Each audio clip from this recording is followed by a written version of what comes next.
परंपराओं के अनुसार शिव भक्तों को भगवान शिव को प्रसन्न करने के लिए उपरोक्त सावन सोमवार व्रत तिथियों पर सावन सोमवार व्रत का पालन करना चाहिए। वे सावन सोमवार यानी सावन का सोमवार के दिन दूध, गंगाजल, बिल्व पत्र यानी बेलपत्र, सब्जियां, फल और अन्य चीज़ों से शिवलिंग की पूजा करके भगवान शिव की विशेष कृपा प्राप्त कर सकते हैं। तो देखिए, सावन के सोमवार का व्रत करके हम क्या परिणाम हमें मिल सकता है, मैं आप सभी को पहले वो बताती हूँ, फिर मैं बताऊँगी सावन सोमवार की पूजा विधि। तो श्रावण सोमवार में भगवान शिव की पूजा करने और श्रावण सोमवार व्रत का पालन करने से भक्तों को बहुत लाभ मिलता है। यहाँ कुछ विशेष लाभ बताए गए हैं जो मैं आप सभी को श्रावण सोमवार का व्रत रखने से जो प्राप्त होती है, मैं आप सभी को वो क्लियर करती हूँ। सबसे पहले, श्रावण सोमवार व्रत का पालन करने से आपके जीवन के सभी दुख और कष्ट दूर हो जाते हैं।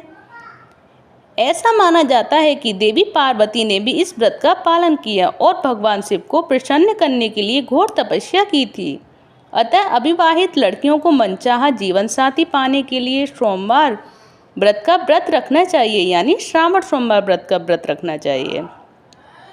विवाहित महिलाओं को पति और बच्चों की लंबी उम्र और अच्छे स्वास्थ्य की कामना के लिए भगवान शिव की पूजा और व्रत करना चाहिए। भगवान शिव की पूजा करने से सभी मनोकामनाएं पूर्ण होती हैं और सुख, आनंद और सफलता प्राप्त होती है। भगवान शिव के भक्तों को श्रावण सोमवार व्रत करने से शांति और धन और समृद्धि प्राप्त हो सकती है। वैज्ञानिक दृष्टि से श्रावण मास में उपवास करने से शरीर को डिटॉक्सिफाई करने में मदद मिलती है। इससे शारीरिक बीमारियों की संभावनाएं कम होती हैं और अच्छा स्वास्थ्य प्राप्त होता है। आदि योगी शिव की शक्तियों का आह्वान करने के लिए श्रावण मास सबसे अच्छा महीना माना गया है। श्रावण सोमवार और श्रावण महीने के किसी भी दिन रुद्राभिषेक और शिव पूजा करने से भक्तों को अपार खुशी, ऐश्वर्य और धन की प्राप्ति होती है। हिंदी शास्त्रों के अनुसार भगवान भोलेनाथ सभी देवताओं में सबसे दयालु और उदार हैं। वह अपने भक्तों की सभी इच्छाओं को पूर्ण करते हैं और सच्चे मन और भक्ति से प्रार्थना करने पर आसानी से प्रसन्न हो सकते हैं। सावन का महीना, सावन के महीने में निम्न तरह से भगवान शिव की पूजा करने से आपके जीवन में खुशियां और सौभाग्य आ सकता है। सावन के सोमवार की अब मैं आप सभी को बताती हूँ पूजा विधि कि हम इसमें पूजा विधि किस तरह से करें, किस मंत्रों का उच्चारण करें। तो सुनिए, स्कंद पुराण के अनुसार श्रावण सोमवार का व्रत पूरी श्रद्धा के साथ करना चाहिए। श्रावण सोमवार के दौरान भक्तों को दिन में एक बार भोजन करके व्रत का पालन करना चाहिए। वे दोपहर के आखिरी प्रहर या शाम को उपवास तोड़ सकते हैं। भक्तों को फूल, मिट्टी के दिए और जल से भगवान भोलेनाथ के साथ देवी पार्वती की भी पूजा करनी चाहिए।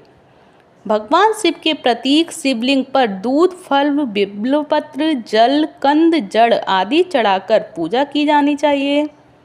सावन सोमवार के दिन शिवलिंग पर जल चढ़ाने से भगवान शिव की विशेष कृपा प्राप्त होती है। भगवान शिव का आशीर्वाद पाने के लिए कुछ भक्त सावन के पूरे महीने में जमीन पर सोते हैं, जबकि कुछ इस परंपरा का पालन 9 या 16 श्रावण सोमवार तक करते हैं। हिंदू मान्यता के अनुसार सावन में भगवान शिव और देवी पार्वती की पूजा करने से भाग्य में वृद्धि होती है और सभी नकारात्मकताएं समाप्त हो जाती हैं। साथ ही यदि कोई श्रावण माह के प्रत्येक सोमवार को भगवान भोलेनाथ को 5 मुद्राएं अर्पित करता है तो उन पर सौभाग्य की वर्षा होती है। ये मुद्राएं जो हम भगवान शिव को अर्पित करते हैं उनमें नकारात्मक ऊर्जा को खत्म करने की शक्ति होती है। वे न केवल भक्तों के जीवन को सकारात्मकता से भर सकती है, बल्कि वे अपने जीवन में सौभाग्य और खुशियां भी ला सकते हैं।